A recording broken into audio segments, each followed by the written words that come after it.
Voici un exemple d'un problème dans lequel on voudrait rendre un jeu équitable. Rendre équitable, c'est avoir une espérance de gain de 0. Ça me coûte 3 $ pour faire tourner la roulette et la roulette a une espérance de gain de 75 sous. Ça veut dire qu'elle donne trop d'argent aux joueurs. J'aimerais rendre le jeu équitable afin de voir c'est quoi mon seuil de rentabilité. À quel moment est-ce que le joueur et le casino viennent obtenir les mêmes gains et les mêmes pertes. Alors, la question, par quoi remplacer la section de 5 $, la section ici, pour rendre le jeu équitable? On va commencer par une mise en équation, c'est-à-dire qu'on va se poser la question à quoi devrait ressembler le calcul de l'espérance de gain.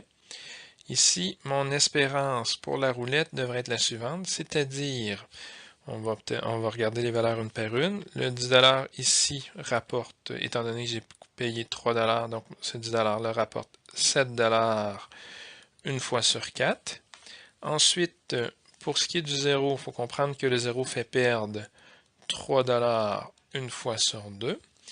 Et le 5, dans le fond, je veux le remplacer. Donc, je n'ai pas de valeur prédéterminée. On va tout simplement dire que ça rapporte X $ une fois sur 4. C'est ma mise en équation. Qu'est-ce qu'on fait à partir de là? Ce qu'on va faire, c'est qu'on va regrouper les termes qu'on est capable de calculer et on va remplacer ce qu'on peut remplacer. L'espérance ici, mon espérance, je cherche un jeu qui devienne équitable, donc cette partie-là de l'équation va me donner 0. Ensuite, toutes ces valeurs-là, je peux venir les calculer en les rentrant dans la calculatrice, donc 7 fois 1 quart moins 3 fois 1 divisé par 2, ça va me donner un total de 25 sous.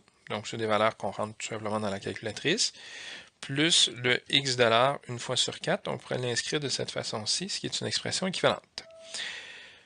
Le reste, j'ai une seule inconnue, donc le X, et je suis capable de m'organiser pour l'isoler. Donc, je vais enlever 25 sous à gauche, ou enlever 25 sous à droite, venir simplifier. Donc, j'ai moins 25 sous à la partie gauche de mon équation. Il va me rester X sur 4. Comment enlever une division dans une équation de ce genre-là? Très très simple. On va multiplier par 4 à gauche et à droite. Donc, fois 4 à gauche, fois 4 à droite. Et je vais me retrouver avec moins 1 $ qui va me donner la valeur de X. Il faut faire attention ici. Il faut faire perdre 1 $ aux joueurs.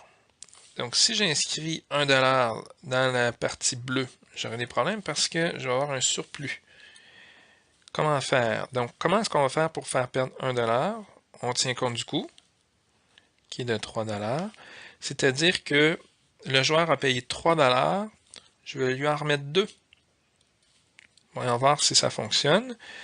J'ai payé 3 $, je reçois 2 $ si je tombe sur la section bleue, ce qui va me faire un gain négatif, donc une perte de 1 $. Si vous voulez être certain, prenez le moins 1, venez remplacer dans l'équation du début. Donc 7, 1 quart moins 3 fois 1 demi plus moins 1 fois 1 quart va vous donner la valeur de 0. Donc c'est possible de valider votre réponse.